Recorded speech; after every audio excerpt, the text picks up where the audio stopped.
Alhamdulillah, salatu wassalamu ala rasulillah Sayyidina Muhammadin abdillah wa ala alihi wa sahbihi wa mawala la hawla wa la quwata illa billah. Saudara-saudara sekalian yang dimuliakan Allah subhanahu wa ta'ala, kita sebagai umat Rasulullah sallallahu alaihi wasallam bertugas mengajak manusia taat kepada Allah, dan ini adalah tugas para nabi dan rasul. Kita melanjutkan kerja ini, dan ini adalah hukum nubuwah. Setelah Nabi wafat, tugas ini diembankan kepada umatnya. Seluruh sahabat, baik laki-laki dan wanita, yang dewasa maupun yang belia, bertanggung jawab untuk mewujudkan dan menyebarkan agama ini ke seluruh alam. Saudara-saudara sekalian, rahmat Allah subhanahu wa ta'ala kepada khalifah-khalifahku dinyatakan dalam sabda Nabi sallallahu alaihi wasallam. Seseorang bertanya, siapakah para khalifahmu ya Rasulullah? Beliau bersabda, mereka yang mencintai atau menghidupkan sunnahku dan mengajarkan kepada hamba-hamba Allah subhanahu wa ta'ala. Saudara-saudara sekalian, setelah memeluk Islam, Abu Bakar radhiyallahu anhu bertanya, ya Rasulullah, saya telah memeluk Islam, apa yang saya harus lakukan? Lalu Rasulullah SAW menyampaikan perintah Allah subhanahu wa ta'ala bahwa umat Nabi Shallallahu Alaihi Wasallam dinyatakan memiliki tugas dan tanggung jawab, yaitu kul hadhihi sabili ad'u ila Allah ala basiratin ana wa man ittaba'ani. Inilah satu-satunya jalanku menyeru kepada Allah dengan hujah yang nyata, dengan penuh keyakinan. Aku, ana wa man ittaba'ani, aku dan orang-orang yang mengikutiku. Maha suci Allah, dan aku tidak termasuk orang-orang yang musyrik. Saudara-saudara sekalian, Al-Quran telah menjelaskan bahwa kita ini adalah hamba Allah subhanahu wa ta'ala, diberi tugas yang mulia, yaitu sebagai umat Nabi sallallahu alaihi wasallam. Satu tugas yang tidak diberikan kepada umat-umat terdahulu. Allah subhanahu wa ta'ala menegaskan kepada Rasulullah sallallahu alaihi wasallam dan umatnya bahwa ini adalah kerja kebanggaanmu. Nah, tetapi orang-orang lebih bangga jika disebut sebagai petani, pedagang, pengusaha, pejabat, dan sebagainya. Orang yang merasa bahwa dirinya diutus sebagai petani, dirinya diutus sebagai pedagang, pengusaha, dan pejabat, berarti ia telah menghinakan dirinya sendiri. Nah, kita bukan hamba daripada pekerjaan-pekerjaan kita, tetapi kita hamba Allah. Orang yang menjadikan maksud hidupnya sesuai dengan profesinya atau pekerjaannya, maka perlahan-lahan agama akan hilang dari kehidupannya. Allah subhanahu wa ta'ala menawarkan langsung dari kerja dakwah kepada umat akhir zaman ini. Ya ayyuhalladzina amanu kunu ansarullah. Jadilah kalian penolong-penolong agama Allah subhanahu wa ta'ala. Sedangkan kaum-kaum terdahulu, hanya nabinya saja yang menjadi penolong di dalam. Nah, tetapi tidak boleh kita yakin sedikit pun bahwa asbab itu yang mendatangkan kejayaan. Kejayaan hanya di dalam perintah Allah subhanahu wa ta'ala dan Rasulnya. Yakin kepada asbab adalah syirik. Cacat di dalam ikhtiar berarti cacat dalam sunnah. Sedangkan cacat dalam tawakal berarti cacat di dalam iman. Bukan berarti tidak boleh berusaha, tetapi tidak boleh yakin bahwa dengan usaha itu akan mendatangkan kesuksesan di dunia dan di akhirat. Rasulullah SAW mengajarkan kepada umatnya untuk produktif. Jangankan berbuat, berbicara sia-sia pun dilarang.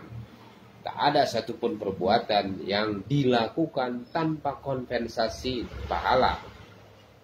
Saudara-saudara sekalian, di antara tanda baiknya Islam seseorang adalah min husnil islamil mar'i tarku ma la ya'nihi, yaitu meninggalkan sesuatu yang tidak berguna baginya, baik perkataan maupun perbuatan.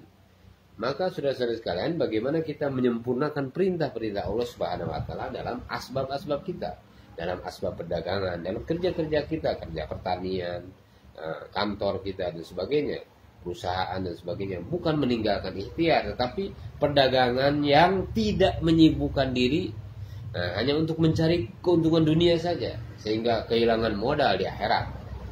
Pekerjaan itu tidak menghalangi maksud dan tujuan hidup, sehingga pasar dunia, yaitu perdagangan, tidak melalaikan dari pasar akhirat, yaitu masjidnya Allah subhanahu wa ta'ala. Bukan meninggalkan keduniaan, tetapi meninggalkan keyakinan kepada dunia.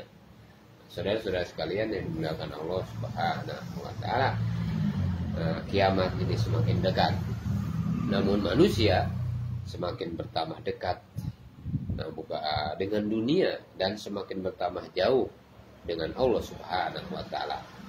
Maka di waktu yang sangat singkat ini, di sore hari menjelang maghrib ini, maka kita betulkan niat di dalam bekerja, yaitu untuk memperoleh rezeki yang halal, menjaga kehormatan diri dari berharap dan meminta kepada makhluk, dan untuk diinfakkan di jalan Allah Subhanahu wa taala, sehingga tidak ada keyakinan dalam hati terhadap harta benda yang mendatangkan kejayaan, sebagaimana keyakinan dari umat-umat terdahulu, dan maka yakin kita sempurna kepada Allah Subhanahu wa taala, dan kita tidak yakin seperti yakinnya manusia pada umumnya.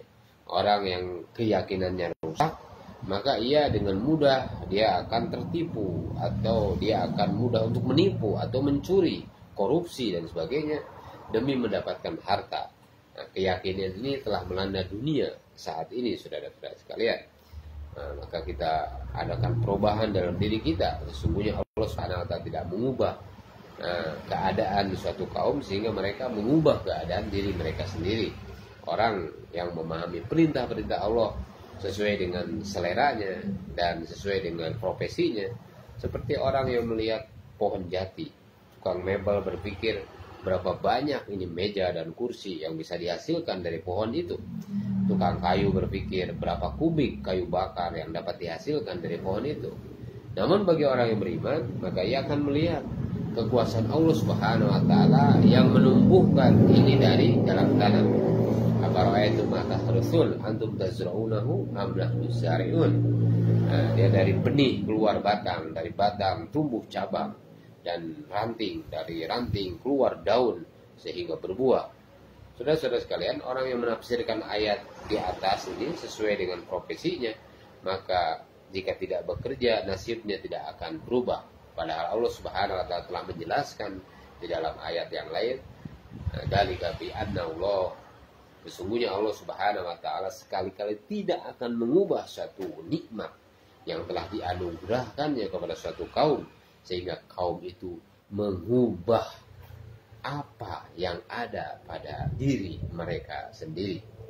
Saudara-saudara sekalian yang dimuliakan oleh Allah Subhanahu wa taala, Allah Subhanahu wa taala telah menciptakan kematian. Allah Subhanahu wa taala telah menciptakan kehidupan. Allah Subhanahu wa taala mempergilirkan siang dan malam. Dialah yang menciptakan suasana dan keadaan, susah, senang, sehat, sakit, miskin, kaya, sebagai ujian dari Allah Subhanahu wa taala. Siapakah yang paling baik amalnya? Yang paling baik amalnya Allah Subhanahu wa taala tidak memerintahkan untuk mengubah keadaan, mengubah siang menjadi malam atau malam menjadi siang. Tetapi bagaimana? Di dalam ayat dinyatakan sesungguhnya kami telah menjadikan apa yang ada di bumi sebagai perhiasan baginya, agar kami menguji mereka siapakah di antara mereka yang terbaik. Terbaik apa? Terbaik amalnya. Maka kita diuji oleh Allah Subhanahu wa taala bagaimana kita meningkatkan iman dan amal kita. Alladzi khalaqal mauta wal hayat liyabluwakum ayyukum ahsanu amala, yang menjadikan kematian dan kehidupan supaya Allah Subhanahu wa taala menguji kamu siapa di antara kamu yang lebih baik amalnya. Allah Subhanahu wa taala tidak mengubah keadaan satu kaum apabila mereka tidak berusaha memperbaiki iman dan amal-amal mereka.